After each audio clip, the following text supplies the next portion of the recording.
Hello everyone, आप सभी का स्वागत है आपके अपने YouTube channel study with creator पर। मैं हूं स्वाति प्रिया और मैं आप लोग को साइंस पढ़ाने वाली हूं। और साइंस का एक भाग है वो है बायोलॉजी। तो मैं आप लोग को बायोलॉजी पढ़ाऊंगी। तो बायोलॉजी का जो पहला चैप्टर है जो मैं आप लोग को पढ़ाऊंगी वो है ब्लड। तो मैं आप लोग को ब्लड से स्टार्ट करूँगी कि ब्लड में क्या पढ़ा जाता है, ब्लड किसे कहते हैं और ब्लड के कितने पार्ट्स हैं, ये सभी मैं आप लोग को पूरे डिटेल से पढ़ाऊँगी।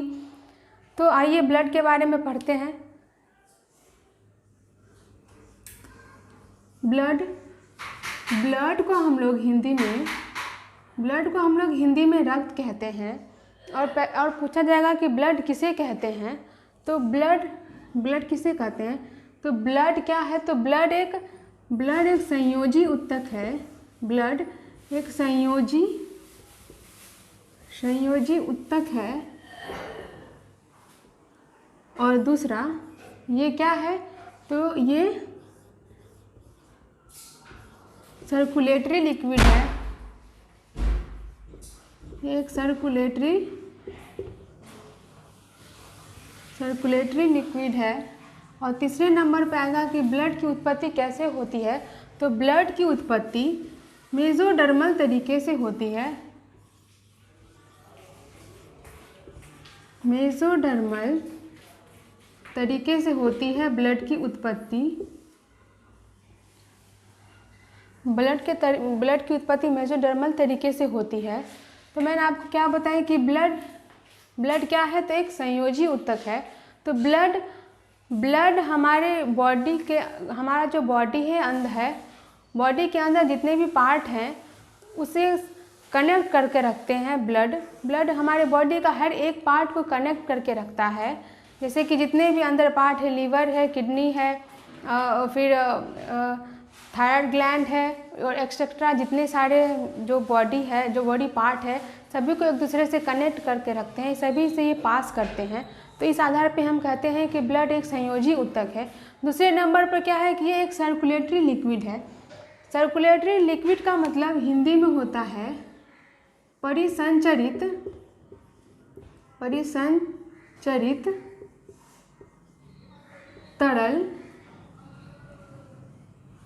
तरल अंग है। ये ब्लड क्या है, तो परिसंचरित तरल अंग है। तो ये परिसंचरण का काम करता है, सर्कुलेशन का काम करता है। जैसे कि ये जो ब्लड जो है, जो हमारे सिर से अगर स्टार्ट होता है चलना, सिर से जो मेरा ब्लड अभी सिर में है, हेड में है, वो धीरे धीरे वही ब्लड धीरे धीरे हमारे बॉडी के हर एक पार्ट होते हुए फिर मेरे पैर तक जाता है, फिर पैर से फिर होते हुए फिर वही सिर के पास तक जाता है। तो ये एक तरह का सर्कुलेशन का काम करता है। तो इसे ही इस आधार पे हम कहते हैं कि ब्लड एक सर्कुलेटरी लिक्विड है, परिसंचरित तरल अंग है।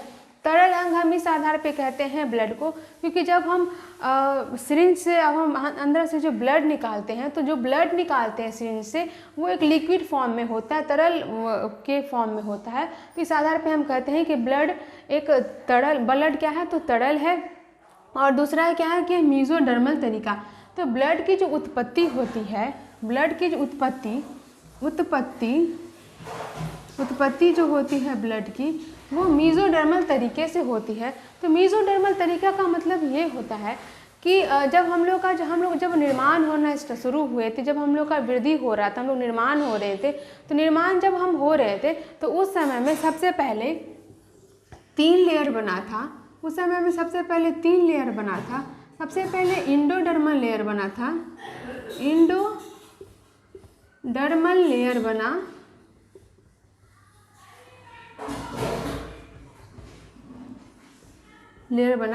फिर मेसोडर्मल लेयर बना,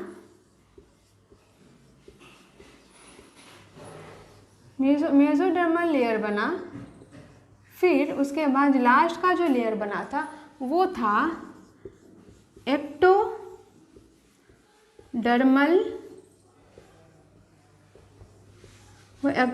लेयर था।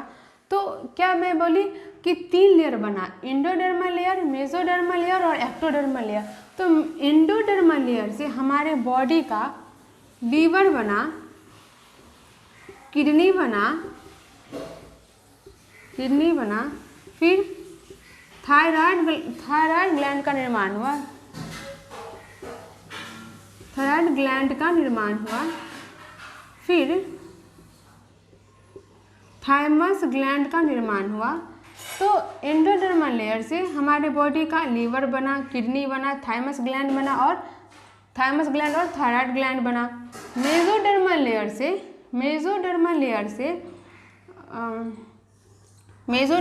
से ब्लड का निर्माण हुआ। उसके बाद हृदय की पेशियों का निर्माण हुआ। और फिर जो लास्ट का जो एक्टोडर्मल लेयर है, जिससे स्किन का निर्माण हुआ, जिसे हम त्वचा कहते हैं। तो अब देख लिए कि मैंने आपको क्या बताया कि ब्लड की जो उत्पत्ति होती है वो मेसोडर्मल तरीके से होती है। तो मेसोडर्मल तरीका क्या है? तो वैसा अंग जिसका निर्माण मेसोडर्मल लेयर से होता है उसे मेसोडर्मल तरीका कहते हैं। तो अब आप लोगों को समझ में आ गया होगा कि मेसोडर्मल तरीका क्या है, क्योंकि जब हम लोग का निर्माण होना स्टार्ट हुआ था तो एकाएक हम लोग का बॉडी का हर एक पार्ट बन के रेडी नहीं हो गया था। धीरे धीरे स्टेप बाय स्टेप करके हमारा बॉडी का पार्ट बना। तो इस तरह से बना। और जिस तरह से ब्लड के बारे में पूछेगा या पूछता है ही कि ब्लड की उत्पत्ति कैसे होती है, तो मेसोडर्मल तरीके से होती है। उसी तरह आपको ये सब पार्ट के बारे में भी एग्जाम में पूछ सकते हैं कि ये सब पार्ट का निर्माण कैसे हुआ, ठीक है। तो और उसके बाद क्या है कि उसके बाद पूछेगा कि बॉडी में ब्लड की मात्रा कितनी होती है। तो बॉडी में जो ब्लड की मात्रा होती है, बॉडी में ब्लड की मात्रा टोटल बॉडी वेट का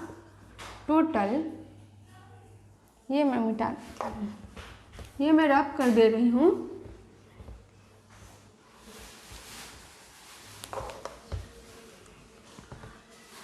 तो बॉडी में ब्लड की मात्रा टोटल बॉडी वेट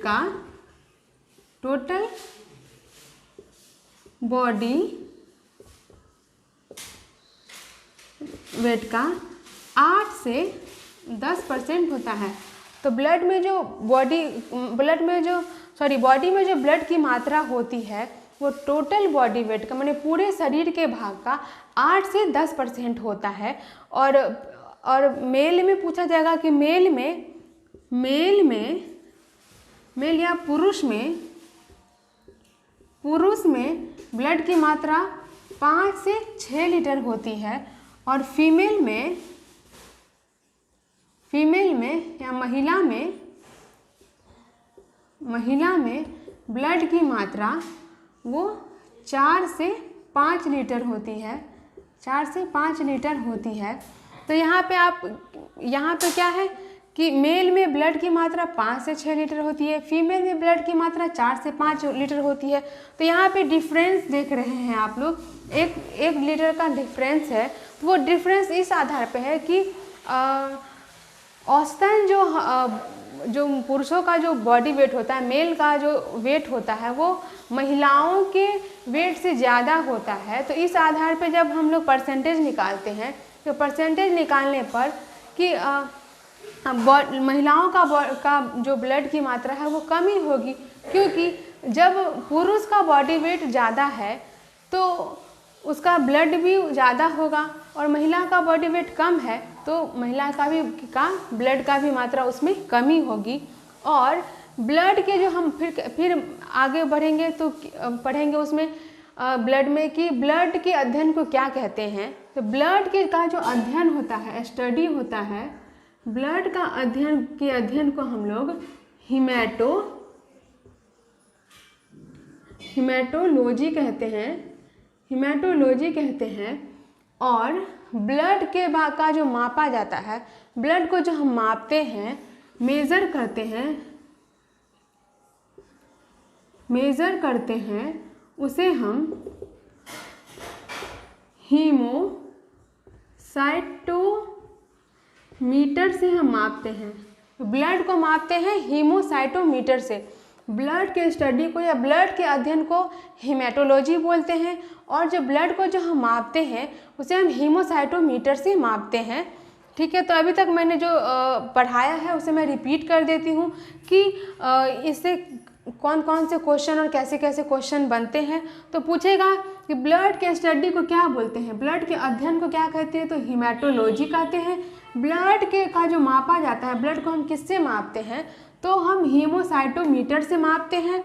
और ब्लड को हम क्या कहते हैं, तो ब्लड को तरल संयोजी यहाँ तरल होगा, तरल संयोजी ऊतक कहते हैं, या फिर ब्लड को हम सर्कुलेटरी लिक्विड कहते हैं, या हिंदी में हम कहेंगे ये परिसंचरित तरल अंग है। और ब्लड की जो उत्पत्ति होती है वो मीजोडर्मल तरीके से होती है ब्लड की उत्पत्ति।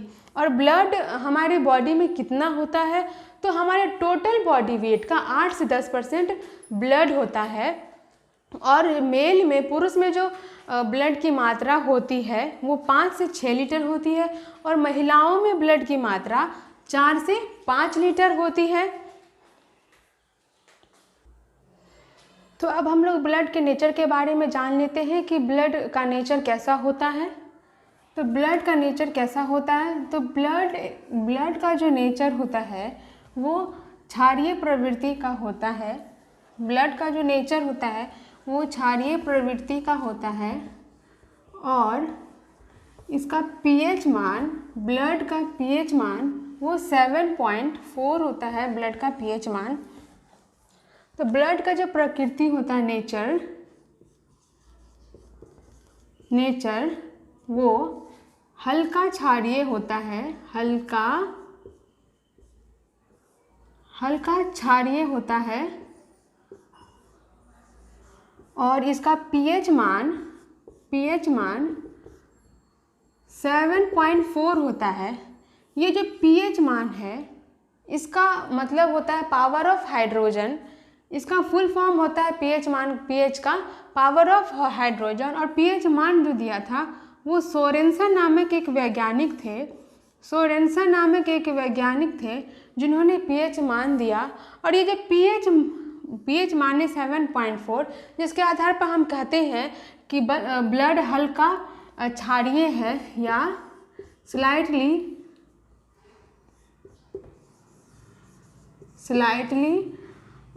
बेसिक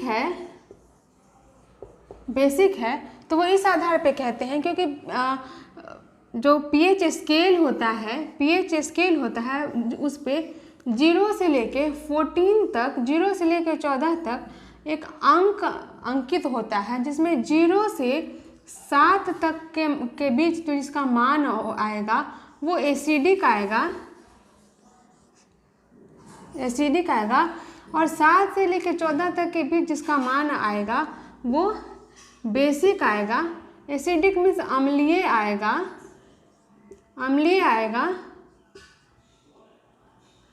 और ये क्षारीय आएगा। तो ब्लड का जो पीएच मान है वो 7.4 है। तो 7.4 सिर्फ 0.4 ही ज़्यादा है इससे, और ये 7 के बाद जो भी आएगा वो क्षारीय प्रवृत्ति का होगा, पर 0.4 ही ज़्यादा हो रहा है। इसीलिए हम बोलेंगे कि ब्लड क्या है, तो ये हल्का क्षारीय है, स्लाइटली येलो है ब्लड। और अब ब्लड के भाग के बारे में बता दूं कि ब्लड के कितने भाग होते हैं। तो ब्लड के 2 भाग होते हैं। ब्लड के 2 भाग होते हैं। ब्लड के 2 भाग है। तो एक बेसिक पार्ट, एक फ्लूइड पार्ट है और एक सेलुलर पार्ट है। एक तरल भाग है और एक ठोस भाग है। तरल भाग है जिसे हम फ्लूइड कहते हैं, और एक ठोस भाग है जिसे हम सेलुलर भाग कहते हैं। सेलुलर या कोशिकीय हिस्सा।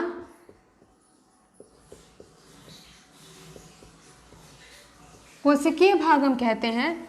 तरल भाग और और कोशिकीय हिस्सा या ठोस हिस्सा, फ्लूइड और सेल्यूलर। तो ब्लड दो भागों में बटा हुआ है, फ्लूइड भाग में और सेल्यूलर भाग में। तो फ्लूइड भाग को हम लोग प्लाज्मा कहते हैं, प्लाज्मा कहते हैं फ्लूइड भाग को। और सेल्यूलर भाग में आरबीसी आता है, डब्ल्यूबीसी आता है और प्लेटलेट्स आते हैं। तो फ्लूइड भाग टोटल जो हम ब्लड का वॉल्यूम लेते हैं, जैसे कि हम लोग 100 ml लिए ब्लड, तो इसमें 50 से 55% फ्लूइड भाग आता है, 50 से 55% फ्लूइड भाग आता है और 40 से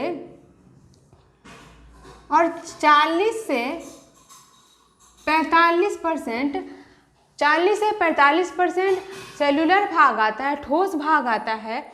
और ठोस भाग आता है। प्लाज्मा का जो कलर होता है, प्लाज्मा का कलर स्लाइटली येलो होता है, मीन्स हल्का पीला होता है प्लाज्मा का कलर हल्का पीला होता है। तो हल्का पीला इस आधार पे होता है कि हमारे बॉडी में एक पार्ट है, हमारे बॉडी का एक पार्ट है। इससे पहले मैं आप लोगों को रिपीट कर देती हूँ क्योंकि यहाँ जगह नहीं है। तो ब्लड का नेचर पूछेगा, ब्लड का नेचर कैसा है, ब्लड की प्रकृति कैसा है। तो ब्लड की प्रकृति क्षारीय, हल्का क्षारीय है या स्लाइटली बेसिक है। और ब्लड का पीएच मान 7.4 है, ब्लड का पीएच मान 7.4। और ब्लड का दो पार्ट होते हैं। ब्लड के फ्लूइड पार्ट के बारे में पूछा जाएगा कि ब्लड का फ्लूइड पार्ट को क्या कहते हैं। तो ब्लड के फ्लूइड पार्ट को प्लाज्मा कहते हैं। और ठोस भाग में जो आते हैं, सेल्यूलर भाग में आरबीसी, डब्ल्यूबीसी और प्लेटलेट्स आते हैं। और और प्लाज्मा का कलर कैसा होता है, तो प्लाज्मा का कलर स्लाइटली येलो, मीन्स हल्का पीला होता है। तो हल्का पीला किस आधार पे होता है प्लाज्मा का कलर, वो मैं आपको बता दूं कि हमारे बॉडी में का एक पार्ट है, हमारे बॉडी का एक पार्ट है जो कि लीवर है हमारे बॉडी का एक पार्ट, लीवर है जो कि दो तरह के पिगमेंट को रिलीज करता है। पहला पिगमेंट, पहला जो पिगमेंट है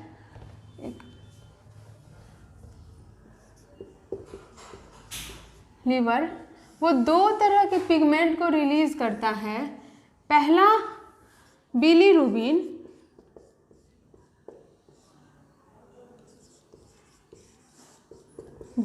और दूसरा बिलीवर्डिन। पहला बिलीरुबिन, दूसरा बिलीरुबिन और दूसरा बिलीवर्डिन। तो बिलीरुबिन जो है, ये पीला कलर प्रोड्यूस करता है, पीला कलर, येलो कलर प्रदान करता है।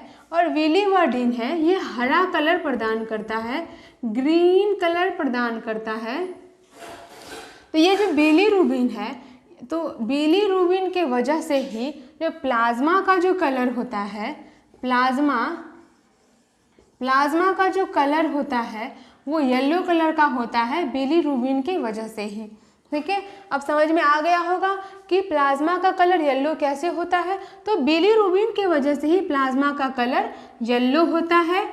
और बॉडी में अगर बिलीरुबिन की मात्रा अगर बढ़ जाती है, बॉडी में बिलीरुबिन की मात्रा बढ़ जाती है तो हमें जॉन्डिस नामक रोग हो जाता है। जॉन्डिस नामक रोग हो जाता है, जिसे हम हिंदी में पीलिया भी बोलते हैं। पीलिया नामक रोग हो जाता है।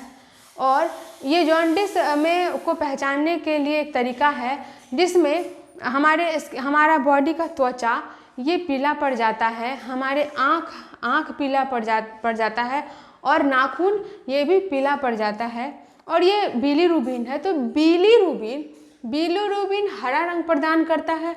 और ये जो हरा रंग है वो बाइल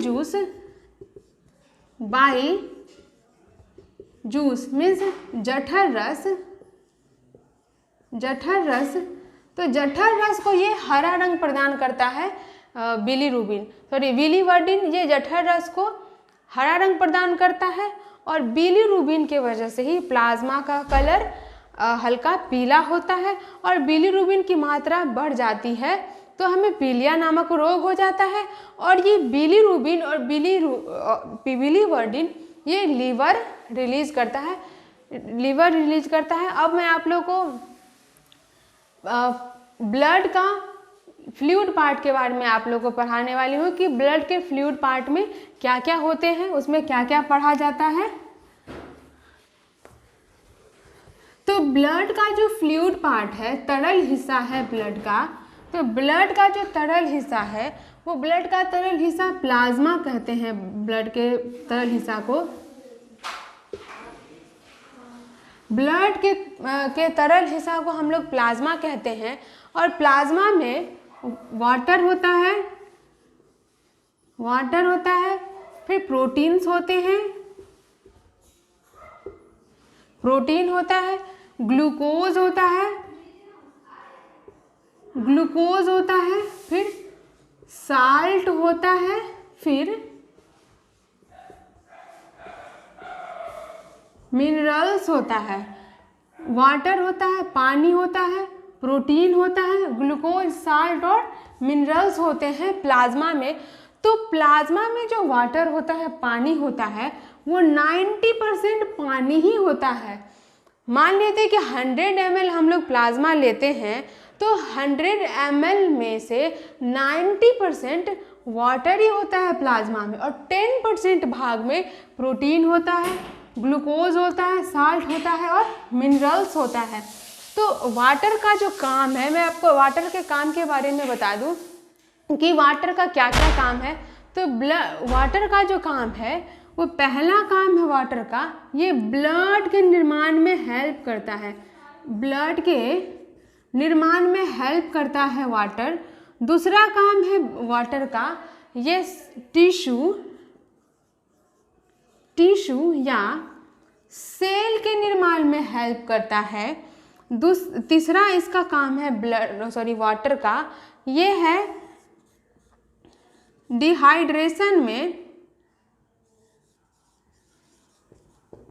डिहाइड्रेशन से बचाता है। डिहाइड्रेशन से हमें बचाता है पानी। और जो चौथा काम है, ये इसका काम है कि ये एक्सक्रेशन में हेल्प करता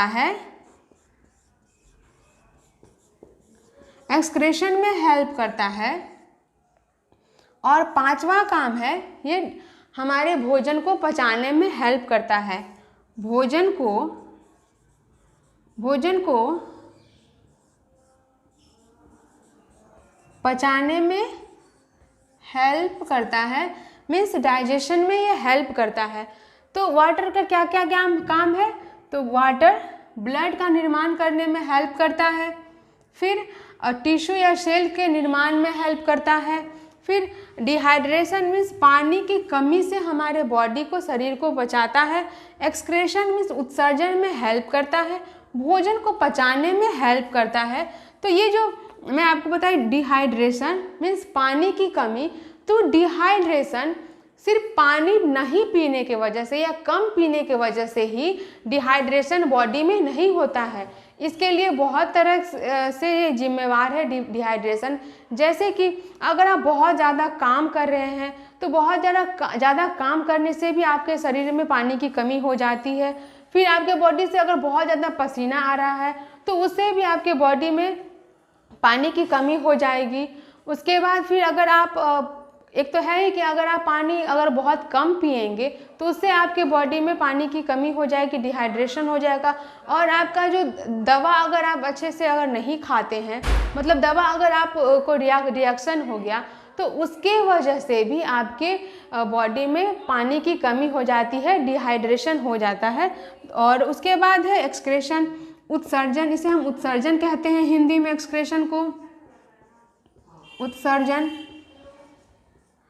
तो ये जो एक्सक्रेशन है, उत्सर्जन है, जैसे कि हम लोग खाना खाते हैं, खाना खाने के बाद जो हमारा खाना पच जाता है, तो पचने के बाद जो वेस्ट जो पदार्थ होते हैं उसे वो बॉडी हमारा निकाल देता है, उसे ही हम उत्सर्जन करते हैं और भोजन को पचाते हैं। जब हम लोग खाना खाते हैं, खाना खाने के बाद जो हमारा बॉडी फिर पच जाता है, उसे ही हम लोग खाना को पचना करते फिर मतलब हमको भूख लगता है, खाना खाने के कुछ घंटे के बाद हम लोग को भूख लगता है, भोजन की हम लोग को आवश्यकता होती है। तो इसका मतलब ये हुआ कि मैंने जो खाना खाया है वो पच चुका है, तो इसे हम पाचन कहते हैं। तो वाटर का, पानी का ये सब काम है। उसके बाद है प्रोटीन। तो हमारा जो प्लाज्मा है, तो प्लाज्मा में 5 तरह के प्रोटीन्स होते हैं। प्लाज्मा में 5 तरह के प्रोटीन्स होते हैं। एक होता है प्रोथ्रोम्बिन प्रोटीन,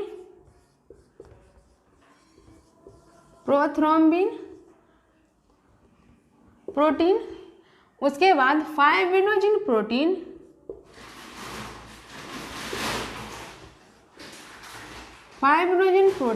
फिर एल्ब्यूमिन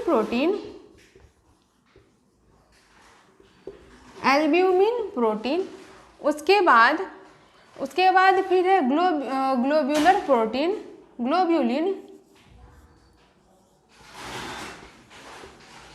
ग्लोब्यूलिन प्रोटीन, और 5वां जो है वो है हिपेरिन प्रोटीन। कौन कौन से प्रोटीन है? प्रोथ्रोम्बिन प्रोटीन, फिर फाइब्रिनोजिन प्रोटीन, फिर एल्ब्यूमिन प्रोटीन, फिर ग्लोब्यूलिन प्रोटीन, फिर हिपेरिन प्रोटीन है। ये 5 तरह के प्रोटीन है जो हमारे बॉडी को हमारे प्लाज्मा में ये रहता है, ये 5 तरह के प्रोटीन। और ये 5 तरह के जो प्रोटीन है वो हमारे बॉडी का एक पार्ट है लीवर, तो लीवर में ये प्रोटीन स्टोर रहता है।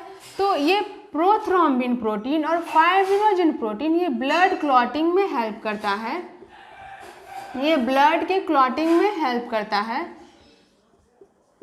ब्लड क्लॉटिंग में ये हेल्प करता है। प्रोथ्रोम्बिन और फाइब्रिनोजिन प्रोटीन ये ब्लड क्लॉटिंग में हेल्प करता है, ये रक्त का थक्का जमाने में हेल्प करता है। उसके बाद है एल्ब्यूमिन प्रोटीन। ये एल्ब्यूमिन ये अंडे में होते हैं, ये एग में होता है, और एग का जो ऊपरी लेयर होता है, एग का जो अंदर जो प्रोटीन होता है वो एल्ब्यूमिन प्रोटीन होता है, और एग का जो अंदर का ऊपर का जो लेयर होता है, जो वाइट कलर का और कड़ा होता है, हार्ड होता है, वो उसमें कैल्शियम कार्बोनेट का वो बना होता है, CaCO3 कैल्शियम कार्बोनेट का बना होता है। और ये ग्लोब्यूलिन है, ये ग्लोब्यूलिन जो प्रोटीन है, ग्लोब्यूलिन जो प्रोटीन है, ये जो ग्लोब्यूलिन प्रोटीन है मीन्स ग्लोब्यूलर प्रोटीन,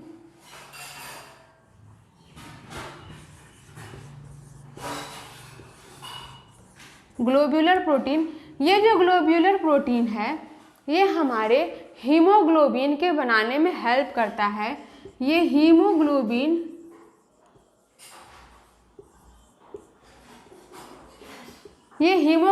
के निर्माण में हेल्प करता है, बनाने में हेल्प करता है ग्लोब्यूलर प्रोटीन। और ये हिपेरिन प्रोटीन है, ये हिपेरिन प्रोटीन ये एंटी क्लॉटिंग का काम करता है, एंटी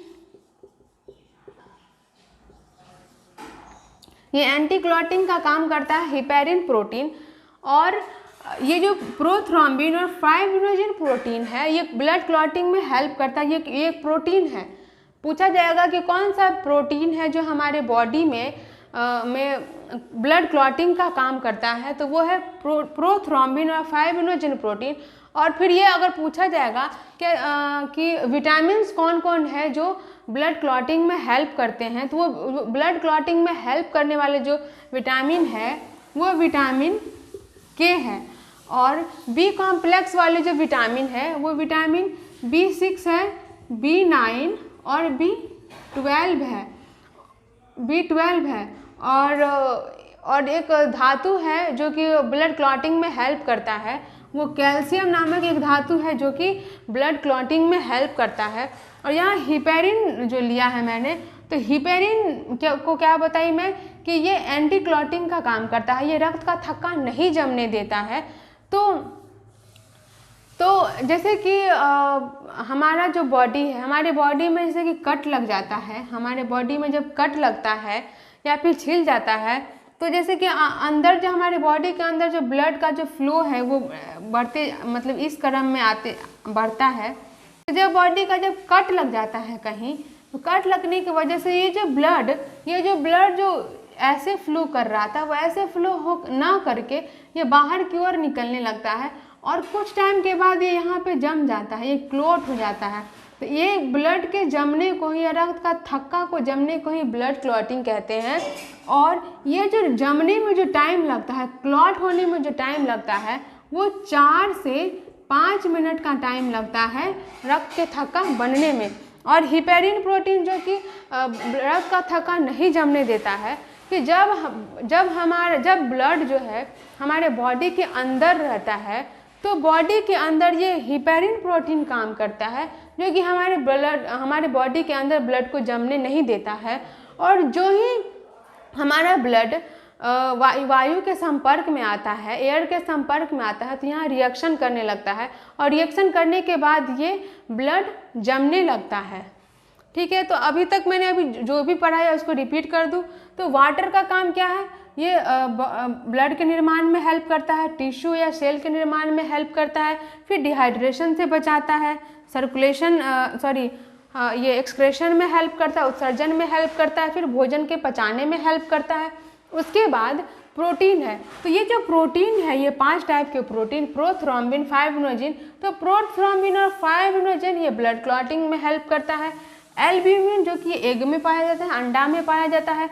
ग्लोब्यूलर प्रोटीन ये हीमोग्लोबिन बनाता है। और हीमोग्लोबिन कैसे बनाता है? तो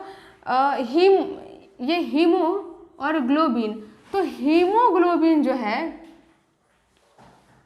हीमोग्लोबिन, हीम मीन्स होता है आयरन का कंपाउंड। ये जो हीम है, हीम का मीन्स होता है आयरन कंपाउंड, लोहा के यौगिक। और ग्लोबिन, तो ये हीमो मीन्स ग्लोब्यूलर जो प्रोटीन है, वो हीम मीन्स आयरन के कंपाउंड से रिएक्ट करके हीमोग्लोबिन बनाता है। और हमारा जो ब्लड जो रेड कलर का होता है, वो हीमोग्लोबिन की वजह से हमारा ब्लड लाल रंग का होता है। और हमारे ब्लड में जो धातु पाए जाते हैं वो है आयरन। हीमोग्लोबिन में जो धातु पाए जाते हैं वो है आयरन के कंपाउंड पाए जाते हैं, और ये आयरन कंपाउंड की वजह से ही हमारा ब्लड रेड कलर का होता है। और हिपेरिन प्रोटीन ये एंटी क्लॉटिंग में हेल्प करता है। और ये जो पांचों प्रोटीन है, वो हमारा लीवर स्टोर करके रखता है। ये पांचों प्रोटीन को हमारा लीवर स्टोर करके रखता है। और ब्लड क्लॉटिंग में जो हेल्पफुल विटामिन्स होते हैं वो विटामिन के और बी कॉम्प्लेक्स वाले होते हैं, विटामिन B6, B9 और B12। और और जो धातु हैं वो कैल्शियम धातु है। और क्लॉटिंग में 4 से 5 मिनट का टाइम लगता है। उसके बाद मैं आप लोगों को आगे बता देती हूँ कि ग्लूकोज, साल्ट और मिनरल्स के बारे में मैं आप लोगों को बताती हूँ। तो हमारे बॉडी में तो ब्लड में ग्लूकोज है, और ये जो साल्ट है, वो जो नमक है, वो नमक सोडियम क्लोराइड से मिलकर बना होता है, NaCl से मिलकर बना होता है। साल्ट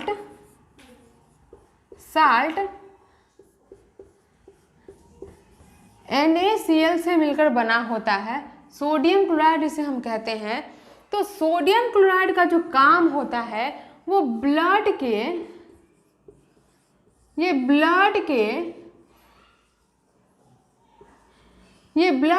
प्रेशर को कंट्रोल करके रखता है। ये ब्लड के प्रेशर को कंट्रोल करके रखता है NaCl। और ये जो सोडियम है ये क्या करता है? तो ये कार्बन डाइऑक्साइड को, CO2 का ये परिवहन करता है। CO2 का जो सोडियम है वो परिवहन करता है हमारे बॉडी में रक्त के माध्यम से, ब्लड के माध्यम से।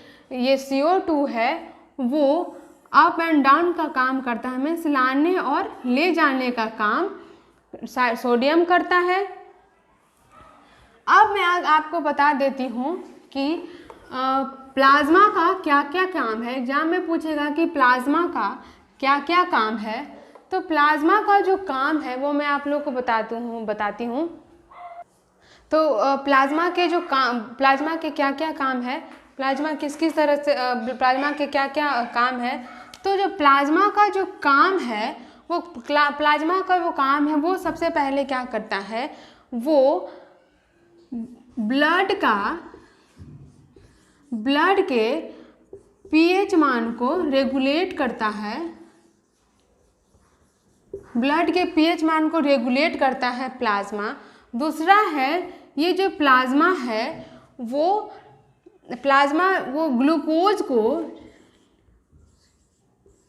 ग्लूकोज को सेल तक पहुंचाने का काम करता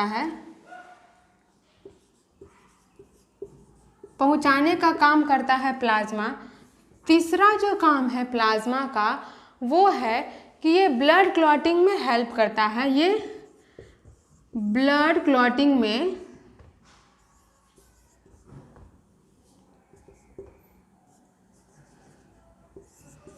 क्लॉटिंग में ये हेल्प करता है प्लाज्मा। तो प्लाज्मा का क्या काम है कि ब्लड के पीएच मान को रेगुलेट करता है और फिर ग्लूकोज को सेल तक पहुंचाने का काम करता है, फिर ब्लड क्लॉटिंग में हेल्प करता है, और ये बॉडी टेम्परेचर को भी ये क्या करता है, तो रेगुलेट करता है, नियंत्रित करता है। और बॉडी टेम्परेचर को रेगुलेट करने वाला एक ग्रंथि होता है, वो है थाइमस ग्लैंड। तो थाइमस ग्लैंड भी हमारे बॉडी के टेम्परेचर को रेगुलेट करता है, नियंत्रित करता है। तो प्लाज्मा के यही सब काम है। एग्जाम में पूछेगा कि प्लाज्मा का क्या क्या काम है, तो प्लाज्मा का काम ब्लड के पीएच मान को रेगुलेट करके रखता है, नियंत्रित करके रखता है, बढ़ने घटने नहीं देता है। उसके बाद ग्लूकोज को सेल तक पहुंचाता है। ग्लूकोज को सेल तक पहुंचाने से प्लाज्मा में एनर्जी आता है, उसमें शक्ति आती है। और तीसरा जो है ब्लड क्लॉटिंग में हेल्प करता है, मीन्स रक्त का थक्का नहीं जमने देता है प्लाज्मा। और चौथा है बॉडी टेम्परेचर को प्लाज्मा रेगुलेट करता है, नियंत्रित करता है। तो प्लाज्मा के यही काम है।